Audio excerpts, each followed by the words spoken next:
Hello, everyone. I am back once again, this time with a review on the Hammond collection T-Rex from Jurassic Park, the first one. So here we are. There she is. Yeah, little PSA. I have a lot of things, a lot of reviews, a lot of videos uploaded. As of now, you would notice my Symbiote Spider-Man review and the Carnotaurus and the Allosaurus review are up. But other than that, some little PSA. Hopefully I can get all this stuff done. But there she is. Now, here's the box I'm going to put up on screen right here. Boom. Very standard box, and yeah, it's basically the same. I think I threw it away. I don't know. Or probably stored it somewhere. But I'm going to be real with you.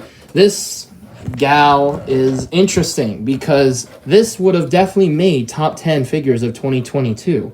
But I didn't make that video. And also, even more, this is the most interesting Hammond collection now, because I remember people were like loving this thing, glazing it even, and then now we're at a very weird time where, you know, the Hammond collection has upgraded so much that this feels kind of outdated. Don't get me wrong, and I'm just gonna say it, I think it's worth it, but I also highly wait for a reissue or some kind.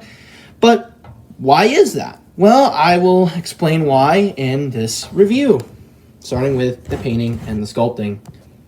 Okay, so the painting and the sculpting of the T-Rex is very good. Mainly the painting. I think, although, again, because it's a bit outdated and the Hammond collection hasn't found its footing yet, it feels a bit off. First off is the head. Now, oh my goodness, look at this paint, look at the dry brushing here. It just looks marvelous. I love the little spots and speckles and everything. However, unfortunately, as Marco Make said, the front looks a bit off, but it does look pretty good. I love the sculpted snout parts and the little tops on the top of her head. I also love the inner mouth too. I love that the membranes and the tongue and the inside of the mouth are all sculpted in instead of just like kind of lazily painted or anything like that. However, as mentioning, there are some problems. The teeth feel very blunted and they don't feel very sharp, which is a bit of a bummer. And the eyes, while the glass eye feature is cool, you need some very good lighting, because otherwise, as soon as you get her in normal lighting, she just looks kind of dead inside. Another thing I like too, I love the stripe pattern on the body, on the top here, all the way up to the tip of the tail.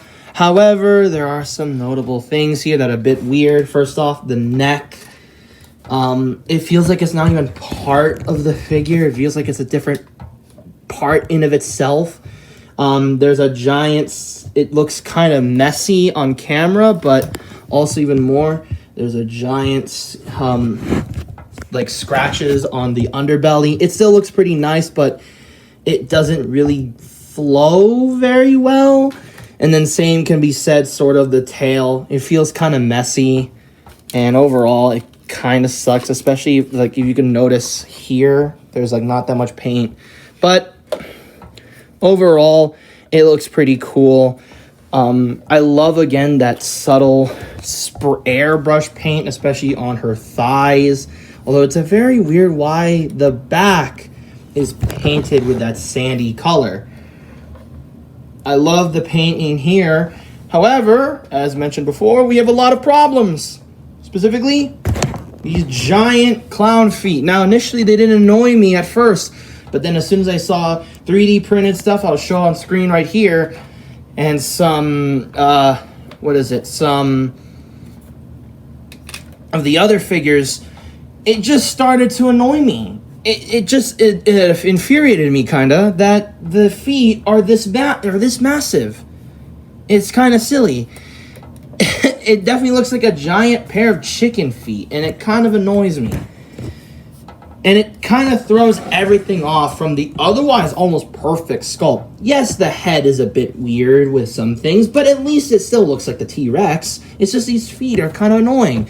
And then this tail is a bit of a pain. As you see here, there's a giant seam here, and it feels like if I move it wrong, it might break. And overall, it kind of looks a little too long and doesn't really feel like a tail. Like this part here. It just feels weird to me. Love the painting here, and I love the stripe pattern, but it feels a little weird that there's not enough like painting on the brown, really. There's just not enough, and it kind of sucks. But overall, it's a very fun, it's very okay. Bit disappointing in some aspects, and you can definitely see its age compared to other Hammond collection figures, but it is a fairly fun looking figure. Now, let's move on to... Now, of course, I would talk about accessories, but there are no accessories with this gal, so let's talk about the articulation. Okay, so just like the painting and the sculpting, articulation has the same issue. It's a bit outdated in some aspects, but pretty good in others. First off, we have the head. It's on 2 joints all together, but they move as one. So you can do it. Originally they were on ratchety joints, but now it's gone. So you could do it like this, this, or this. Very nice. The tongue is also a rubber material, so you can flick it up, flick it down. There is a ball joint at the head. She can look up this far and look down, not that much. The neck, this rubber neck is also on a ball joint, so she can go more. She can look more to the left, to the right, more to the left, more up, and look more down. She has, now, this is where the outdated parts come in, but before that, we have the arms. They're on a hinge system, which is a bit odd, and when I got this figure, I was in San Diego at the time, and I didn't have any time to hair dry or anything, so yeah, bit of a bummer. So the arms could hinge up, hinge down, rotate all the way around,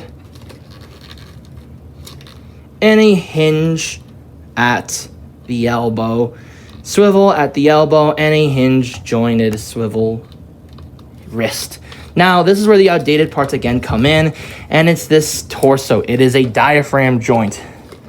She can look up with it, and she can look down, and she can look more left and right. However, the problem, as you can see, is that it's really loose. Later Hammond collection figures, like let's say the Giganotosaurus, the Therizinosaurus, literally any of the medium-sized dinosaurs, they all have a solid torso, which honestly is very beneficial because this is just annoying to deal with. Next up as well is the legs. She can kick all the way around. They're on a ball joint. She can spread about this much. There is a hinge at the knee, so you can go a full 360 bend. Oop, and there goes a silverfish. And then there's a hinge swivel at this part of the ankle, and then her ankle herself, hinge, swivel, pivot, sort of, but it really doesn't help because of these giant clown shoes. Actually, even more, the giant clown shoes just make her feel really cumbersome. And then the tail is on a ball joint over here, and a ball joint over here, and then the rest is bendy wire, but it doesn't really feel very good. It feels limited. So yeah, posability, as I said, is a bit limited, but it is still a fun figure to pose. Sorry I have to go off camera for a bit, but if you see, it is very limited in terms of some things, but it is still able to manage some very cool and iconic poses from the films. And overall, It's not bad. You can manage something like this. So, yeah, really nice posability. Solid, let me say a 7 out of 10 on that one. Now let's move on to the size comparisons. See here is about, to the top of her head, almost about 9.5 inches, and about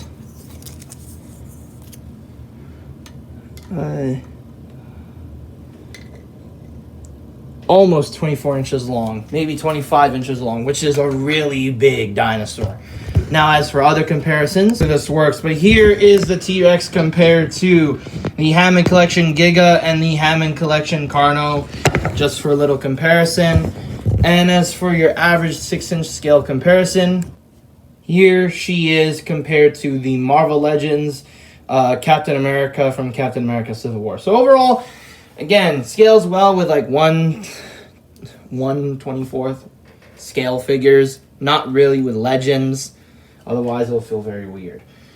So let's now move on to my final thoughts. Really awkward looking pose, but if I was, let's say, reviewing this back in 2022, I would say that, yeah, this thing is worth it. But now, about 3 years later, I don't think it's really worth it. I mean, yes, this thing is very cool looking. There's some very good amount of paint apps. The articulation, even if it's a bit outdated, is very good. And the sculpt work is good. But the problem is the sculpt work still has a lot of fine tuning. The teeth are too blunt, but the main issue I have, the head is a little bit too weird, at least the front. And the tail is a little too long. But my main issue are just those ginormous clown feet or chicken feet. If those were shortened way higher.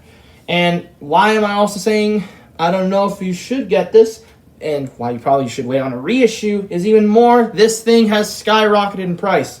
As shown on screen here, this thing runs for almost $200, which, in my opinion, is a lot just for a T-Rex, a posable one at that. So I really recommend you just, at least now, wait until a reissue or anything. I don't know if, the Hammond Collection is ever going to do reissues, but I do think it is possible. And hopefully with those reissues, they can redo certain things like the teeth, the face sculpts, and especially the feet. Once they do that, definitely worth it. As of now, I'd say wait until the reissue. Overall, I give it a solid 9 out of 10, but don't take it as definitely go buy this. Only buy it if you're a completionist or if you really want an articulated Rex. But even then, just wait till a reissue comes out. So, yeah, that's my review.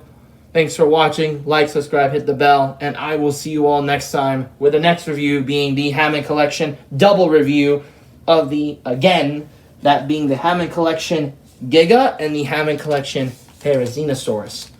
So until then, I'll see you guys next time. Bye-bye.